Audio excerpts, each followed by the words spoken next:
The next morning, James rehearsed his confrontation speech in the mirror, index cards in hand.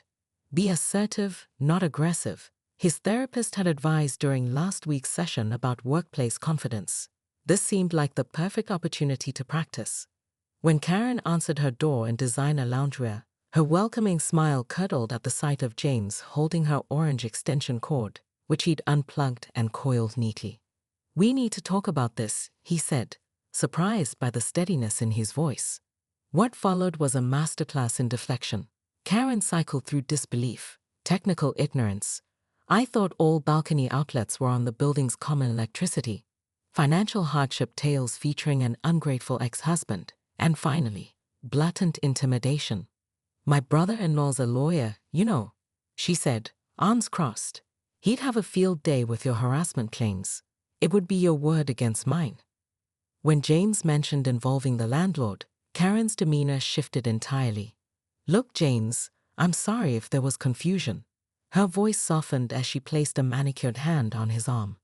"I'm hosting a charity fundraiser this weekend for sick children. Surely you wouldn't want to interfere with that. I'll disconnect after Sunday, promise." James left feeling manipulated and furious. His subsequent email to the property manager received an automated response. Out of office until next Monday.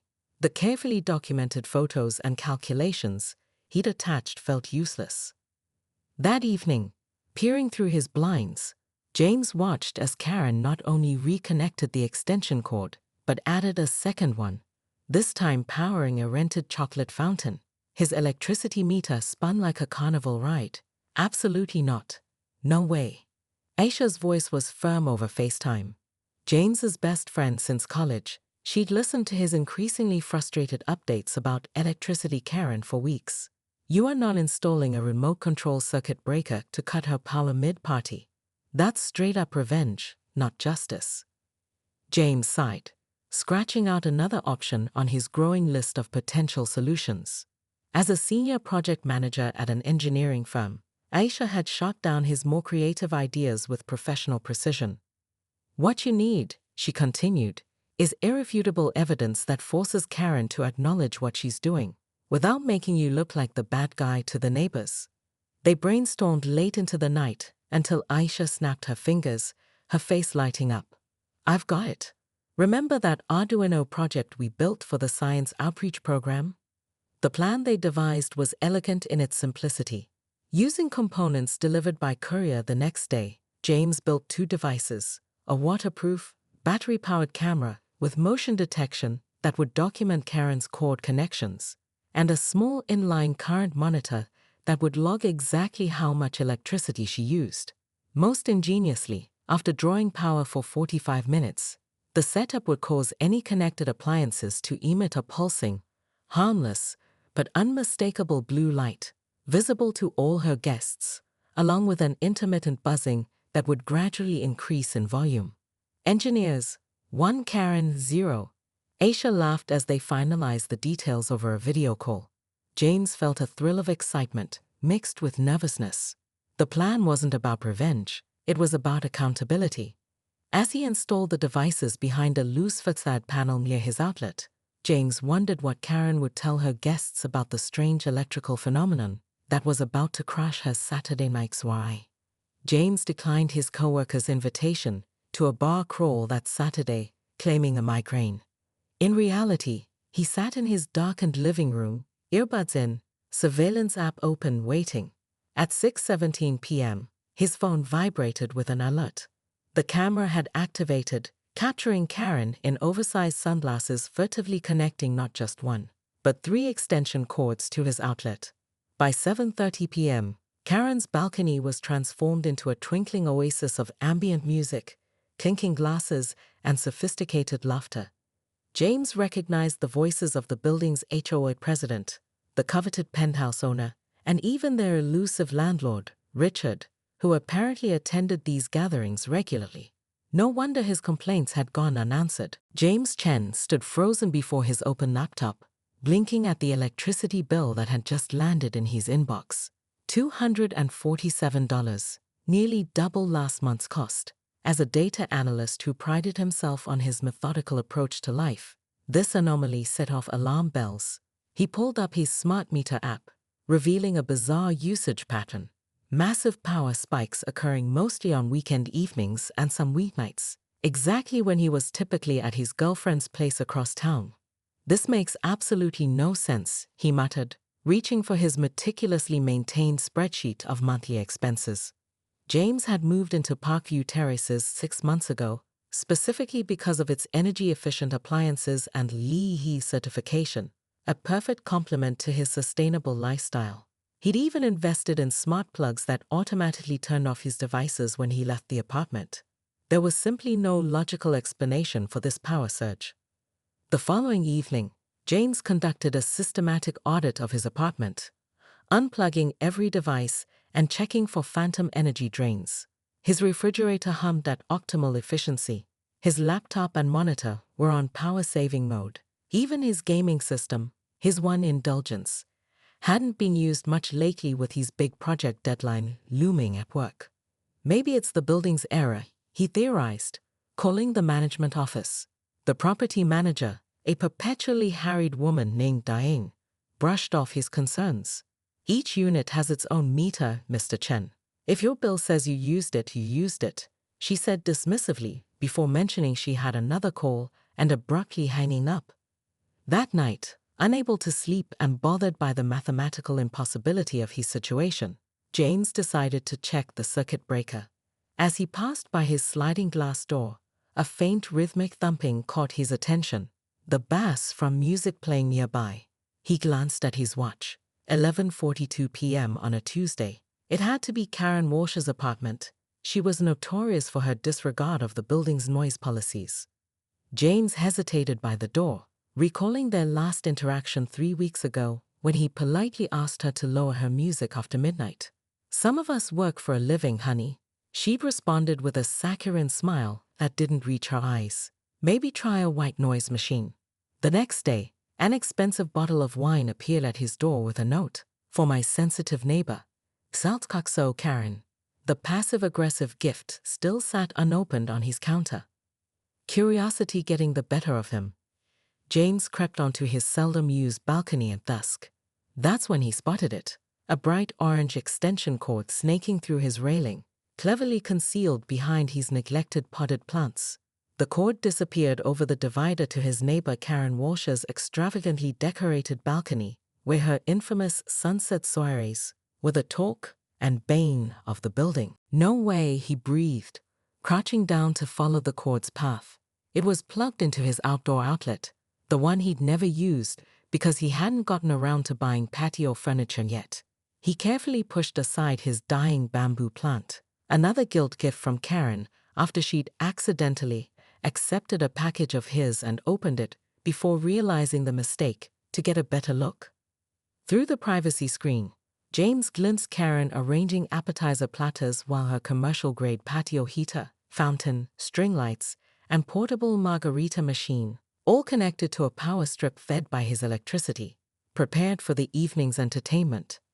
"You have got to be kidding me," he whispered, the realization of weeks of theft washing over him. His hands trembled slightly as he snapped photos with his phone, already calculating the cost based on the wattage of her appliances. A quick internet search confirmed his suspicions. Her patio heater alone probably consumed 1,500 watts per hour. The fountain, lights, and appliances could easily add another 500 to 700 watts. If she ran these every weekend for the past 3 months, that's easily $200 worth of electricity, he concluded, feeling a mixture of vindication and outrage. The mystery was solved, but the solution presented a new problem. Confronting Karen Walsh, the self-appointed queen of Parkview Terraces. When the first guests arrived next door, their cheery greetings to the building's social butterfly stood in stark contrast to Karen's past interactions with James, thinly veiled complaints about his ethnic cooking smells, and passive-aggressive notes about his early morning yoga routine. Now he understood why she'd been bringing him unexpected baked goods recently. Not neighborly kindness, but calculated guilt management. James watched from behind his curtains as more guests arrived, recognizing the building manager Diane among them. Of course, That explained her dismissive attitude toward his complaint. He also spotted the HOA president, the retired judge from the fourth floor, and several other influential neighbors. Karen had systematically cultivated relationships with everyone who mattered in the building, while positioning James as the difficult newcomer who didn't fit in. As the evening progressed and the stolen electricity powered Karen's social machinations, James contemplated his options. His natural inclination to avoid conflict warred with his strong sense of justice. Should he confront her directly? Involve the authorities? Simply cut the cord and pretend he didn't know how it happened? He imagined the conversation. "Excuse me, Karen, but it seems you've been stealing my electricity." He could already picture her wounded expression, the theatrical denial, how she would make him seem petty and paranoid in front of the neighbors she charmed. One thing was certain. This wasn't just about money anymore. It was about principle. And somehow, James would have to find the courage to stand up to the building's most connected resident without becoming a social pariah in the process. At precisely 7:55 p.m., right as Karen was mid-anecdote about her volunteer work, her elaborate display of string lights began to pulse with an unmistakable blue glow. Her Bluetooth speaker emitted a low buzz that gradually increased in volume, competing with her carefully curated playlist. The party chatter faltered. Technical difficulties. Karen laughed nervously, frantically toggling switches. Instead of resolving, the phenomenon spread to her margarita machine, which now glowed like a prop from a sci-fi film, buzzing ominously. Through his security camera feed, James watched as the landlord, Richard, examined the extension cords with growing suspicion, following them to their source. Karen's increasingly desperate explanations were drowned out by the synchronized buzzing, which had reached conversation-halting levels. "Karen, are these all connected to Unit 3B's outlet?" Richard's voice carried clearly through the night air. "That's a separate meter. You're stealing electricity from your neighbor." The party fell silent, except for the accusatory buzz. The HOA president's disapproving glare was visible even through James's grainy feed. Karen's social capital was evaporating before her eyes. The knock on James's door came 20 minutes later. He opened it to find not just Karen, but Richard and the HOA president as well, the orange extension cords held like evidence in the landlord's hands. The conference room in the building's management office felt unnecessarily formal for the Wednesday afternoon meeting, but Richard had insisted on doing things properly. James sat across from Karen, who looked nothing like the confident socialite who dominated the building's social scene for the past year. Her makeup was minimal, her expression subdued. Between them lay a folder containing James's meticulously documented evidence. Photographs, power consumption logs showing exactly $278.34 worth of stolen electricity, and timestamps matching Karen's weekend parties and weeknight book club gatherings. Given the circumstances, Richard concluded after reviewing everything, restitution seems appropriate. "Ms. Walsh, you'll reimburse Mr. Chen for the full amount, plus his time today, and there will be a formal warning in your tenant file." What surprised James wasn't Karen's agreement to these terms, but her quiet dignity as she accepted responsibility. No excuses, no deflection tactics.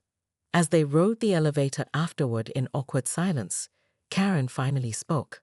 "My husband left me with crushing debt 6 months ago. The parties were my way off," she trailed off. "Not that it justifies anything." James nodded, unsure how to respond. When they reached their floor, he surprised himself by saying, "The community center where I volunteer has a financial literacy program. They don't ask questions or judge." 2 weeks later, James found an envelope under his door containing not just a check for the agreed amount, but a handwritten letter. Karen explained that she downsized her apartment, started therapy, and joined the financial program he'd mentioned. The letter ended with a genuine apology and a request. Would he consider joining her and some other residents for a building-wide energy efficiency committee she was forming? Their first project, installing solar-powered lighting for the community patio. James smiled as he read the signature, "Your reformed neighbor, Karen." That evening, as he watered his formerly neglected balcony plants, James noticed Karen on her now minimalist balcony, using a battery-powered lamp to read. She caught his eye and raised her hand in a small wave. He waved back, reflecting that sometimes people needed a wake-up call, shocking as it might be, to find their better selves. And sometimes, standing up for yourself could help others find their way too.